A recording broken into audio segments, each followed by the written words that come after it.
Good morning, everybody. Going to give it a few more minutes for more people to come on. We have two speakers today. If you could put your information in the chat, please.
Hello again.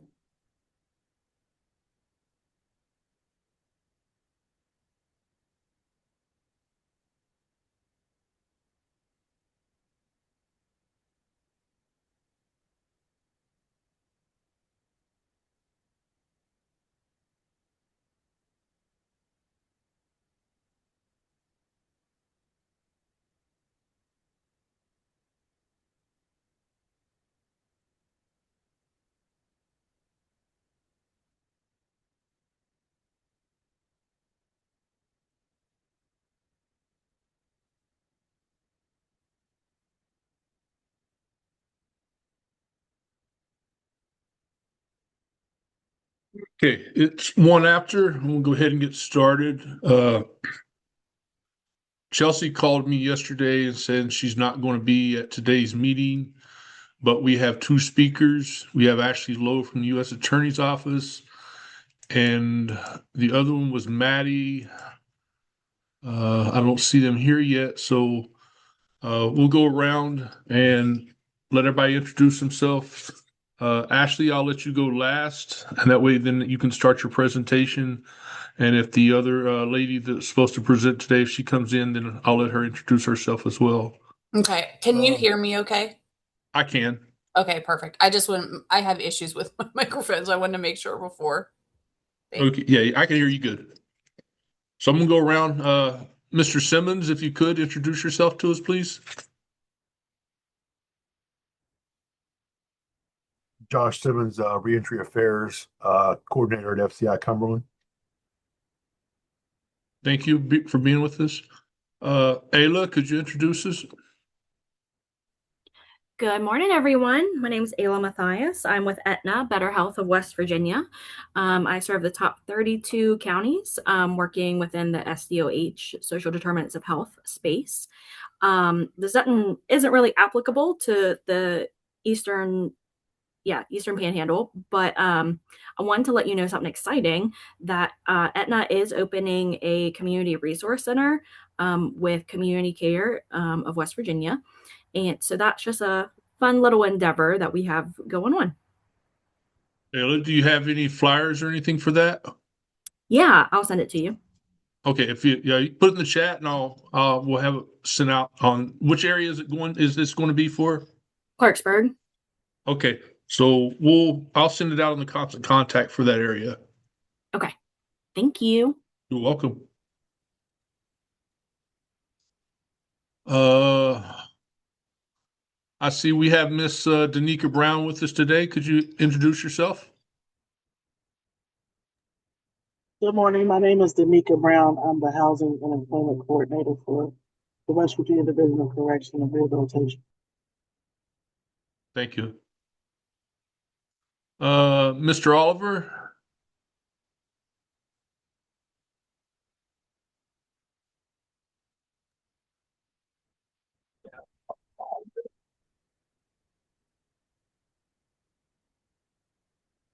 Sorry, sir, we can't hear you.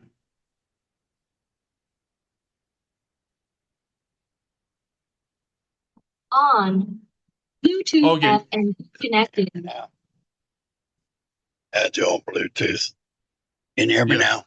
I can, sir. Okay, Russell Oliver. I'm the executive director and founder of Hilliard's House of Hope. We're recovery housing here in Martinsburg and working on a second building now. So we're going to be expanding into reentry. Chelsea sent me an invite because I've been interested in meeting with a lot of you guys and try to do some collaborations. Margaret from the Martinsburg Initiative recommended attend a couple of these meetings and see what we can connect on and maybe do some collaborations on helping reentry guys coming out of prison. I've got a big stack of referrals here waiting, and we're pending on our bar certification at the time. So any day now, we're going to be flooded. We're going to need a lot of help. Well, we're glad to have you with us, sir. Thanks, sir. Marcia, you want to introduce yourself? Hello, I'm Marcia Shonk. I'm with United Way of Southern West Virginia and West Virginia 211. We're an information and referral agency that helps people with all kinds of things from utilities to food, clothes, recovery. The reason why I sit in on these different meetings, even though I don't cover your counties, is to learn, to better help the men and women getting out of incarceration so that I can connect them with more resources. So I sit in on a lot of these. I'm trying to get more interest in the 211 community to sit in on their own counties meetings, but that's a work in progress, and I'm happy to be here. Appreciate you here. Amber, could you introduce yourself to us, please? Good morning. Can you hear me? Yes. So my name's Amber. I'm one of the youth outreach case managers with Horizon Goodwill. We cover 3 counties, Jefferson, Berkely, and Morgan. I work pretty closely with Chelsea for a young man that recently re-entered. He actually lives in our transitional housing program. So she said that this might be something I would like to learn more about. And so that's what I'm here for. But we do have transitional housing in Martinsburg. We have 8 beds. And we have taken a couple of the young folks that have needed some re-entry services. So that's just here to learn more. Glad to have you with us. Raj, could you introduce yourself? Hey, good morning, Raj Masih. I'm the lead coordinator for the West Virginia State Opioid Response. And our program is basically, we cover all 55 counties. We're involved in reducing overdose morbidity and mortality. One of our populations of focus is justice impacted individuals with stimulant use disorder, opioid use disorder, or a co-occurring disorder. Thank you, Raj. Sherry? Hi, everybody. I'm Sherry with Aetna Better Health. I'm with Community Development, and I serve the eastern 15 counties.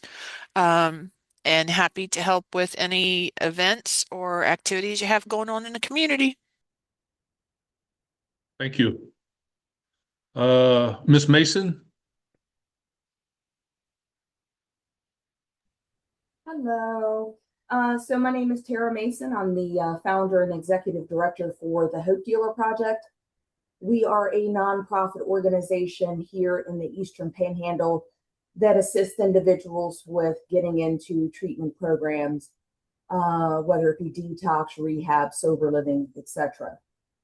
We also will assist individuals with basic necessities upon entering treatment once we do their intake. And one of the other parts that makes it very difficult for me is that we also assist families in the event of an overdose death. We will assist with burial and cremation donations. Funds are low right now. We've done about 3 funerals in the past 30 days, but nevertheless, we do what we can. We also recently started a new initiative, West Virginia Goes Purple. So we are the first official state in the entire United States to go purple in its entirety during the month of September. So if you're not familiar with the initiative, get ready, be ready to go purple in September. I'm going to actually share the Facebook link for everyone. Check it out. We need a lot more people involved. We need courthouses purple. We need communities, homes, residents, businesses, etc., as well as our other community partners in all 55 counties. We cover all 55. Appreciate you being here with us, Tara. Yes, thank you. We do have a Recovery Fest coming up September 26th. That's a big one. Everybody loves our Recovery Fest. I'll drop the flyer in the chat as well. Come on out and have a great time. It's a beautiful Recovery Fest. Thank you. I think the last one is Miss Saunders. Yeah, sorry for the delay. Lori You're Saunders with the Division of Rehab Services. We work with individuals with disabilities and also folks that are in a co-situation where they may be reentry and disabled or drug impacted and disabled. So we kind of go across the board. And also our main focus is employment. And so that's what we're doing right now. And we do have a summer program right now for our transition youth that are going in high school, going from high school to college. And it's a work experience program where we are reimbursing employers up to $2,500 for the training and work experience. Thank you. You're welcome. And before I let Miss Lowe come in, I'm going to introduce to you my replacement here in the Reentry Councils. This will probably be my last one, unless she has to go somewhere or do something. Kristen Blankenship. Kristen, go ahead and introduce yourself, please.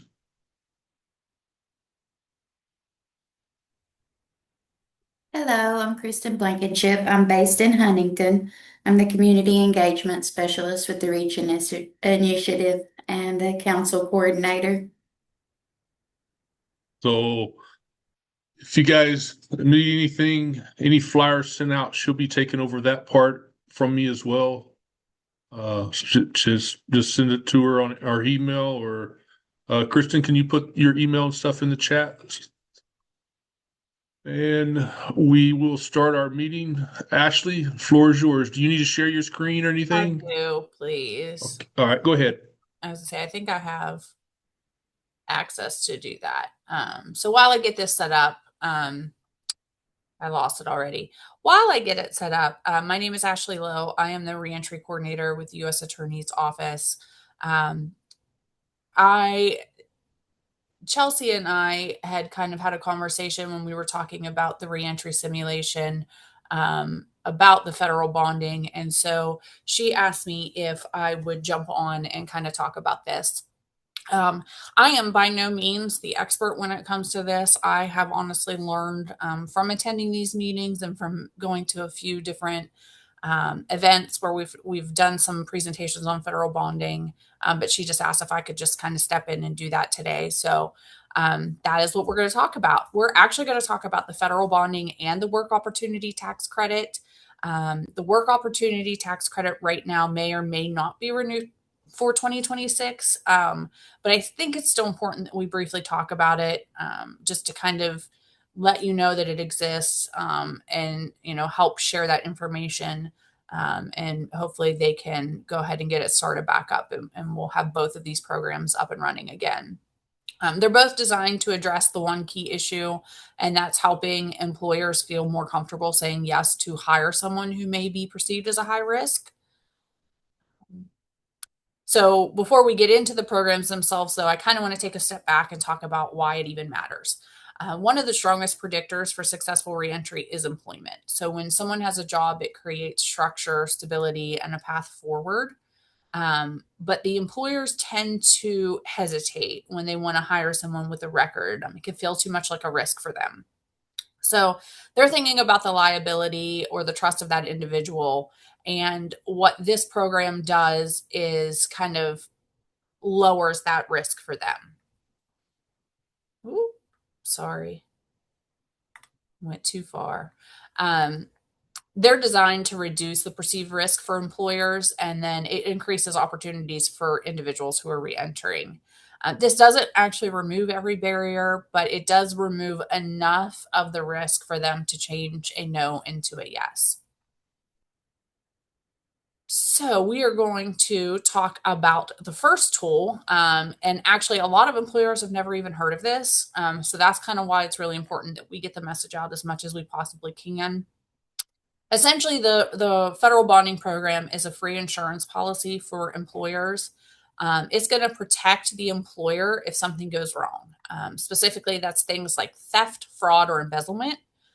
So what that really means is the employer is kind of taking all of that risk away by giving someone a chance. This is kind of the thing that makes them feel comfortable with saying yes to an employment. So the program is really specifically designed for individuals who are at risk, and that includes those with a criminal record. And then the main question we get a lot of the time is who qualifies for the federal bonding, and actually it is a lot more people than you would probably think. Again, it includes justice-involved individuals, which is why Chelsea asked me to talk about it here. But it also includes people in recovery, those with poor or no credit history, individuals who may have gaps or instability in their work history. And then it can also include some people who have been employed for long term, individuals who receive public assistance, or even young people with very little job experience. The most important thing to remember when talking to an employer about this is that there isn't really a strict checklist. If an employer looks at someone and sees a potential risk, that person will likely qualify. So that's kind of what makes this program so powerful. It's flexible to meet people where they are. So for example, let's say an employer is hiring and they have two applicants. One has a gap in their work history and a prior conviction from a few years ago. Even if that person is completely qualified for the job, the employer might still hesitate. And so that's what this program is for. We want them to feel at ease when hiring those who are deemed at risk. So now I kind of want to break down exactly how it works. So the bond is issued at no cost to the employer or the employee. So that means there's no financial barrier whatsoever to using it. And it's basically available immediately. Typically, it's when they are offered the job, they're able to get that bond. So the bond itself covers the first 6 months of the employment. So if anything were to happen in those 6 months, you typically can get a $5,000 standard coverage. So if someone walks away with equipment from a job site, they get that money. There's no copay. It just comes right into them, and then they can replace that item. There's also a way that employers can ask for an increase, so that, like I said, the standard bond is $5,000. The employer can actually request a higher coverage, and that just basically depends on the nature of the job. So if it's a higher risk role, if it's someone who's handling money, things like that, they can actually ask for more. That increase isn't something that's automatic. They do have to go and ask for that. And they can do that through, the bonding coordinator or a workforce agency. Typically, we have seen people who can get it increased to about 10,000, but it just also depends on the job and what they're asking for. So kind of when you put it all together, it's something that's simple, it's free, and it gives employers a level of protection that makes saying yes a lot easier. They can access it through state workforce agencies or the American Job Centers. And yeah, I think that's where it's all coordinated through. So once that risk is reduced, one of the things a lot of people say, okay, well, what happens after that first 6 months? And that's where the tax credit comes in. So right now, the work opportunity tax credit is in a bit of a pause. It expired at the end of 2025 and hasn't been renewed for 2026 yet. This program, though, has a long, long history of being renewed, and it's often renewed retroactively, meaning if they're hired at the beginning of 2026, they'll go back and they'll cover that bond for something that may have happened during that time. So while it's not currently active, there's a strong chance it'll continue, and that's kind of why I still wanted to talk about it today. It is essentially it's a federal tax for employers, so it is another incentivizes them for hiring individuals from certain target groups, and that includes again justice involved individual. So simply put, it's just a tax break that rewards employers for giving somebody a second chance. And then this program applies when employers hire individual from specific target groups. So that includes veterans, includes people with prior convictions, those receiving public assistance, and others. Essentially, it's the same target group of people that the bond covers. So the only thing that's a little bit different here is the key thing to remember is that eligibility must be certified, and it must be certified within the first 28 days of the start date. So there is like a process that they have to go through to get that certified within that first 28 days. The tax credit ranges up to $2,400 per eligible employee. That means you can hire 10 people who fall under that umbrella and potentially get up to $24,000 of a tax credit. Basically, it's based on the amount of hours that are worked and the wages that are earned. But there's that opportunity where you can just hire as many folks as you want and get that tax credit. So why are we talking about this? So the main thing is that a lot of people don't know this exists. And so if you could share these with employers, if you could share them with your folks that are reentering, there's a lot of resources out there, a lot of paperwork that you can print off and have them take with them to different job agencies to kind of give them that little elevation above someone else and explain that these are opportunities that exist for the employer. I really think that's how we can get this message out. And as far as the work opportunity tax credit, I would encourage people to continue to apply for it. I think the more we show that there's a need for it, the better chance of us pushing forward and getting it approved for 2026. But that's all I have. So I'm happy to answer any questions you may have. Let's see. Danica shared it for me. Thank you, Danica. The bonding program there in the chat. It's really a great program, and the more that we can share that information, the better. Does anybody have any questions for Ashley?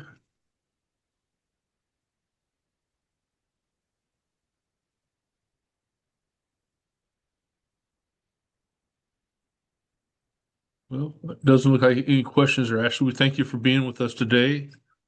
Let me see if our other speakers on. Was anybody else supposed to present today? She told me there was a Maddie that was supposed to be here.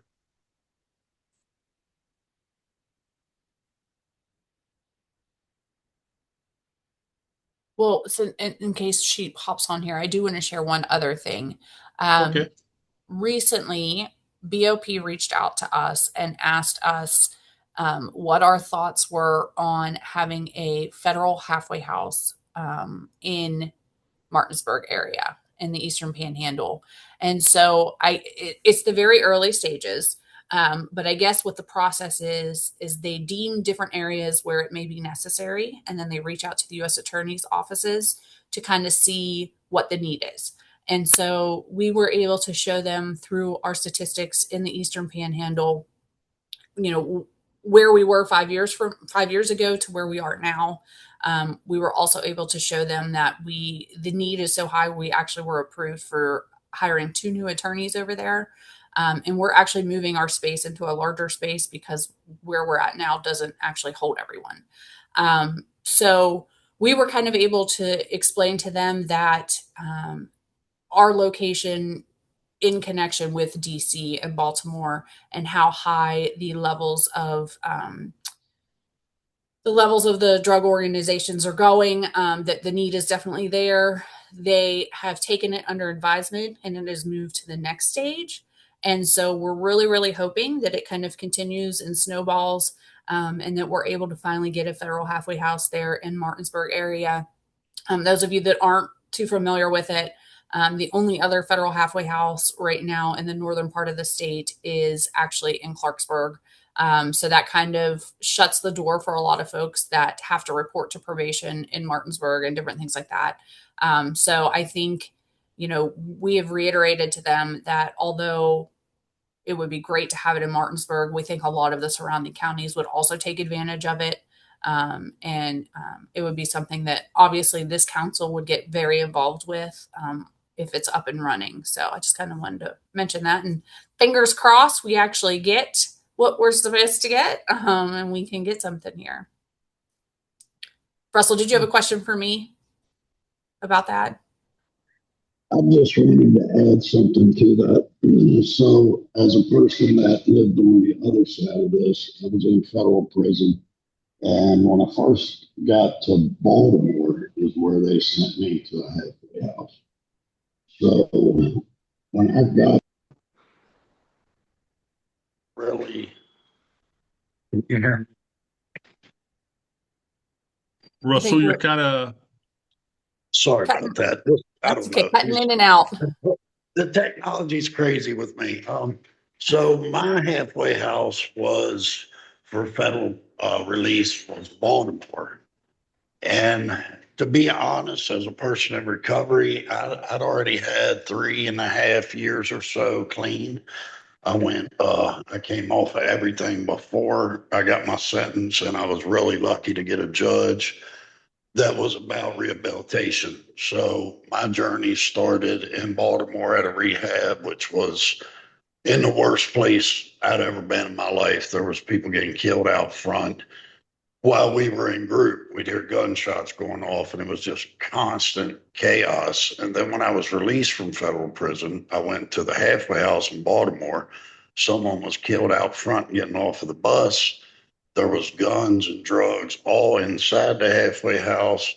I was there from April 5th to May 18th. And then the marshals came in, started calling people's names. They took me and like 13 other guys in the gym, and they said, out of everybody that's here, you guys are not in any trouble. But they still took us to a jail because they were raiding the halfway house. So just experiencing all that, when I came home and I started taking the peer recovery classes, I spoke to my PO at the Federal Marshal Building, and had said something to her about what I wanted to do. Now we have transitional house and we're starting the second one, but I really, really would love to be part of whatever program they start for the federal halfway house here. So with that being said, I've lived both sides of it. March 20th, I have 7 years clean. I've worked for Berkely County Day Report Center, board certified PRSS. And like I said earlier, I'm in the last stages of the LeVar certification. Mayor Knowles has come and spoke to me. I have a lot of really good people that's willing to support us. So anything that I can do, for some reason I can't get my chat to work. I don't know why it won't let me, but my website's HilliardHouseOfHope.org. And of course, Chelsea has my number, contact information. Anyone that would like to collaborate with me and I can help in any way, ready to go. Willing to put Awesome. it. Well, congrats on 7 years. That's fantastic. And, I think you're right. No matter where, honestly, I mean, there's drugs inside BOP. There's drugs there. It's everywhere, and it's going to be inside these institutions, unfortunately. But one of the things that we don't have over Martins, we have a lot of recovery homes, and we have a lot of that. Um, we have that reentry aspect for those that have that SUD, but when they don't, we need somewhere for them to go. And unfortunately, we just don't have plain halfway houses where people go and don't have a substance use disorder. And so that's kind of hopefully what this BOP um, center will kind of be geared a little more towards, since we do have the other houses there. But we'll kind of have to see once it gets to the point of possibly breaking ground. I hope I see it in my lifetime, in my career here. But Absolutely. Yeah, it'd be a beautiful thing because we have all the people here to do it. We have the resources and the right people in the right places that are willing to help with it. Tim at Day Report has been such a great role model for me. I've modeled all of my programming off of what he's done with the Day Report Center in the last 9 years. And we're working with Career One Stop, Shane and Michelle and them over there at Career One Stop for Workforce. We've actually become a transitional hiring employer. And Jobs and Hope has the new thing with the National Guard for the heavy equipment certification. So we're looking at that now. If we could get the funding, I'll go ahead and start a work program where you don't necessarily need to be in recovery, just reentry. So that's what Chelsea and I have been working on, maybe trying to get that together. But a lot of this comes down to the right funding to cover a lot of it. And I know a lot of people get that, and then they don't really follow through with what the money was supposed to be allocated for. So we're trying to put our stuff out there where it's transparent and everybody knows exactly what we're doing and how we're moving forward to really help with workforce and employment and education. There's been a lot of good people that's got into Blue Ridge or James Rumsey with just a little bit of help. They wasn't aware that you just fill out a FAFSA, and once you're accepted, you can start classes. Once you guys find that out, going from criminal thinking to something productive to become a upstanding citizen where you're actually working for the betterment of the entire community is a great thing. And that's the blessings that I look forward to when I see these guys moving forward and getting jobs and getting their license and getting a life that's not revolving around how I'm going to hustle and make money. That's, in a positive way, not a negative way. absolutely. Yep. Fantastic. Well, thank you for everything you're doing. Danica, you had your hand up earlier. Sorry about that. Danica, you had your hand up.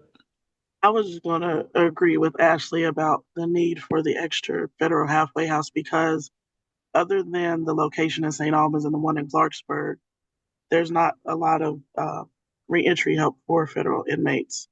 And the PROUD program that Workforce has is designed to specifically help those federal inmates in those halfway houses. And having another one in an area that's that big would really help. Because the one that's down here is not that big. And that's a good need. Because on the state level, we don't even have that type of housing because we have work release status inmates. So to have a transitional place up there that's bigger than the other two would be a big help. So I agree with you, Ashley. I hope that it happens, really soon because it's a need that needs to be filled. Because there's recovery places all over the state of West Virginia, but there are not a lot that assist with basic transitional housing for people who are not in recovery. Right. And there's not too many landlords willing to rent to people. And I'm hoping that we could have some type of forum with some of those landlords to make sure that we explain to them, why having a job and housing is essential to make sure that some of those landlords give them a shot, especially the ones that are federally bonded. Because if they're federally bonded and they have a guaranteed job, that'll help them pay their rent. Because some of the assistance that they talk about that's available through grants and some of it they say is through HUD, some of those requirements don't assist federal or state inmates because you have to be off paper for a certain amount of time to even receive that type of help. And that's the part that they don't tell, our offenders. So we end up still trying to hunt for places that are providing basic transitional housing. Yeah. Yep. Agreed. So Off paper, what I mean is, say you have somebody that's on parole or probation and they need basic transitional housing. Once they finish their sentence and they've been, out of the justice system for a minimum of 5 years off paper, then that's when those type of agencies, like HUD and public housing are able to assist them.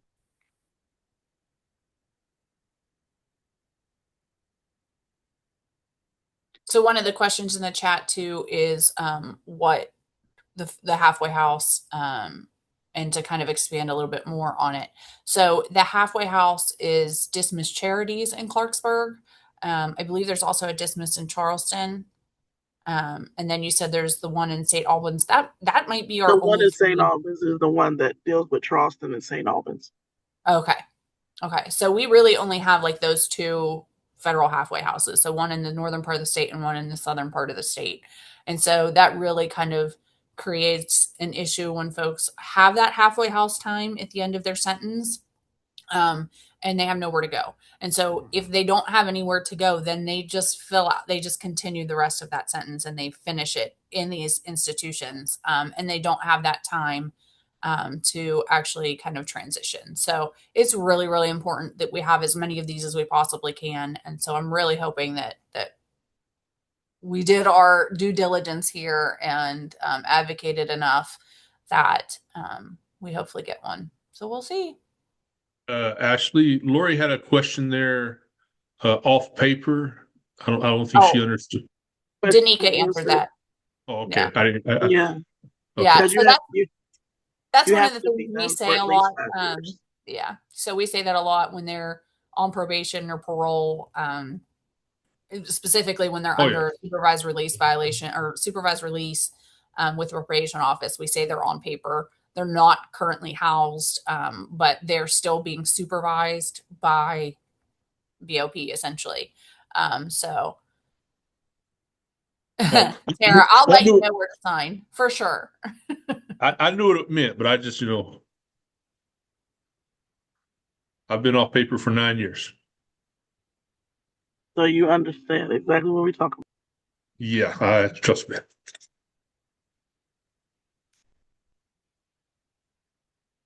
August will make 10 years since I've been out. Congratulations. Thank you. Ayla, can you explain what you mean about connecting with them? What do you mean? Yeah. So, a huge part of my job, right, is to connect people to resources and things of the such. And I had no idea these existed, and I've been in this world for a hot minute. And so because I didn't know they existed, they're not in the rooms where the resources are, whether that's a case manager or that's like somebody that can relay information to the residents. And I would just love to get them in the room where the resources are, to make those connections. Okay. So here's what I'm going to put in the chat. So they're both dismiss.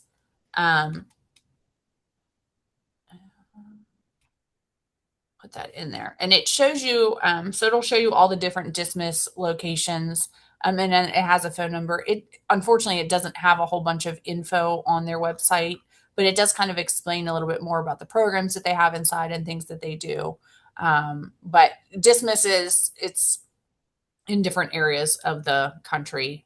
We're just fortunate to have two of them here. Beautiful. Okay, thank you. You're welcome. And I think a lot of people don't realize that going to one of these locations as part of their sentence as a federal inmate. Because I've had family members contact me about state offenders asking why they can't go there, and I had to explain to them that that's something that assists federal offenders with reentry. I can honestly tell you if I win the lottery, there will be reentry communities. Like there will be so much. And see, in Florida and other states, they have stuff like that. That the law enforcement and the courts and other entities help make happen. We just don't have that here. Yep. I would be putting them here in West Virginia because that's where I work, and I'd be putting them in PA because that's where I live. So that would be what I would do. Ashley, do you know if you might have said it earlier and I might have missed it? Is that dismiss? If you were to get one in Martinsburg, would that be dismiss as well, or is there another organization? You know what? He didn't actually say. I would assume so, just because they already have the footprint here. But I'm not sure. Okay. I'm hoping if they do that, they expand their funding. So that way they can have a bigger one. Because the other two aren't that big. Mm-mm. No, and I honestly I don't know off the top of my head how many they house, but it's not a large number. I've toured the one in St. Albans, and based on what I saw, I don't think there's more than 20, maybe 30 tops, because their dorms weren't that big. Right. Yeah. We're very unique here in West Virginia because we have so many federal institutions, and we don't have a lot of folks that are coming back to West Virginia in our federal institutions. So that kind of makes my job a little difficult when I go inside and try to give them information on all these wonderful resources we have here. A lot of them aren't staying in West Virginia. And usually almost every time I go in, they're not at all. I'm actually going in tomorrow to FCI Elkton in Ohio. And they're kind of starting a new reentry group there, and there's going to be a reentry roundtable.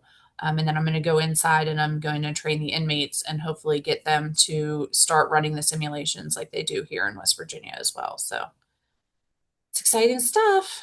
I would really love to see that because I enjoyed the one we did at Hazleton. It was really informational. It's different. It's different than, like, if any of you have participated in the ones in the communities, it's definitely different the way that we do it on the inside. It's kind of more of a learning experience. We want to make sure they know that there are going to be a lot of obstacles and barriers when they come out, and just kind of educate them more. There's a lot more hand holding and mentorship when we do them on the inside than there are when we're mean as all get out, huh, Danica? Danica yells at everybody when we do those. And some of them, if they work in the system, they're like trying to cut corners and not follow directions. So Ashley's the bailiff, so I make sure she knows what they're doing. But the one at Alderson, I like doing that one because that was totally different than the one in Hazleton, and I think they really got a lot out of that one. Yeah. Yep. So there's 70 guys going through it tomorrow. So I'm interested to see how it turns out. But I'm sorry I overtook this whole meeting. No, you're good, Ashley. You're good. I don't think our other speakers showed up. I don't see her anywhere in the up on top. So I guess she didn't show up today. But it's good though. It's good information, and if it's okay, I'm gonna put this up on the YouTube channel with the that way people, because I like the federal bonding. I don't think a lot of people know about stuff like that, and that'll help that, because that's a big barrier to employment. And employers don't want to hire people because of their background. I mean, I know I had, before I started with Reach, I probably had probably about 27 interviews and was told no because of my past. Yeah. And with the work opportunity tax credit, a lot of it comes from the area too, because a lot of the people down south, employer wise, and in the capital city, they participate in it regularly. But when it comes to letting other areas know, sometimes they don't know as much. And it depends on the employers that are in that area because some of them don't want to participate, which is crazy because they're missing out on a good opportunity, for funding and to help somebody get back on their feet. Well, So, and let's be honest, people who are recently released are kind of our most structured group of people, and they have a lot to lose. And so they're going to be a way better employee than someone, who's just trying to get a paycheck. So, I mean, ideally, and I know Chelsea's not here, we're doing that reentry simulation over there at Shepherd coming up in September. And I think we'll talk a little bit more about that as we get closer. But I think as a council, if we could do something where we did like an online training tool with employers, to kind of explain to them these benefits and getting some folks kind of involved, and hopefully the work opportunity tax credit comes back. But I think that's something that would be really beneficial with this group. are you going to do another reentry simulation like the one we did in Wheeling?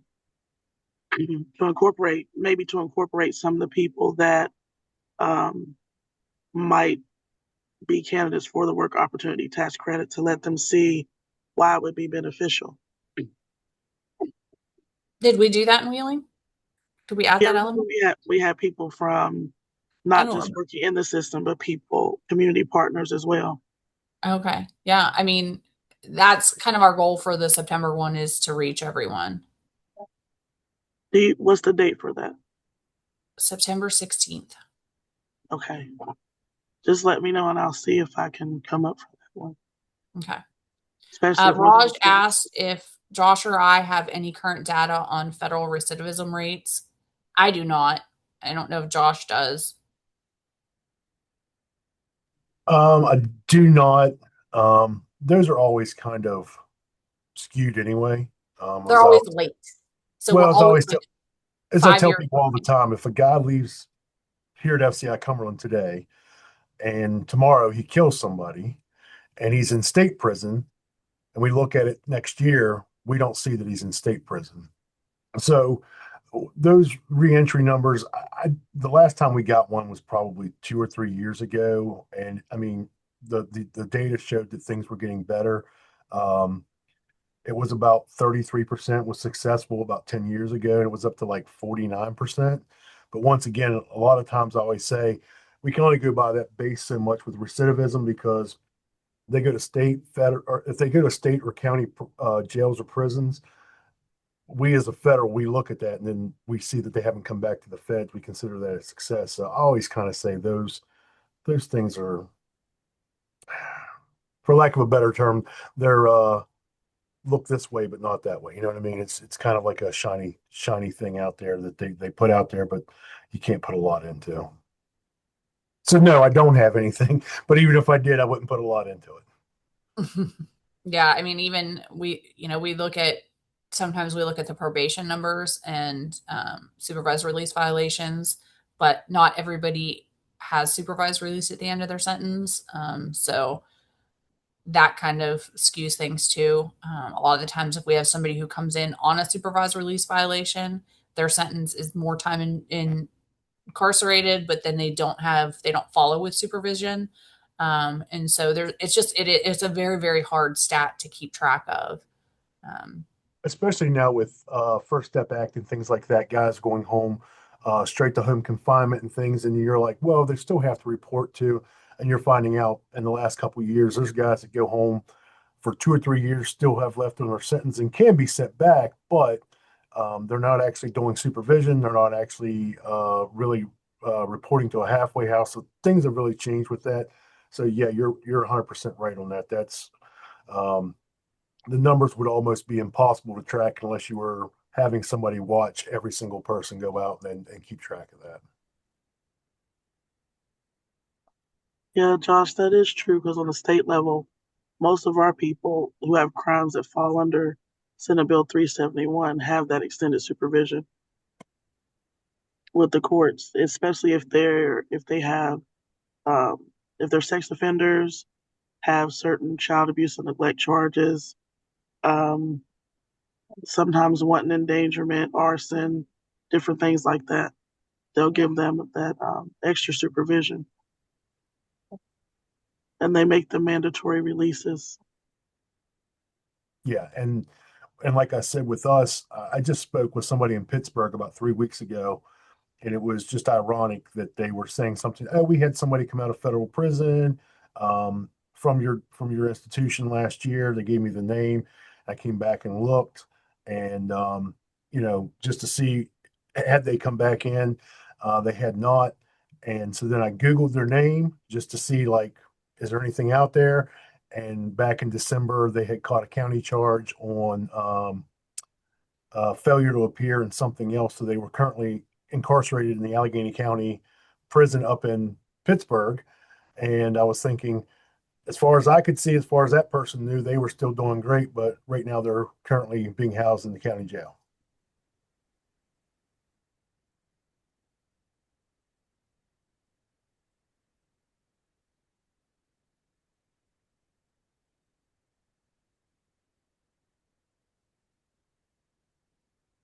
Anything else?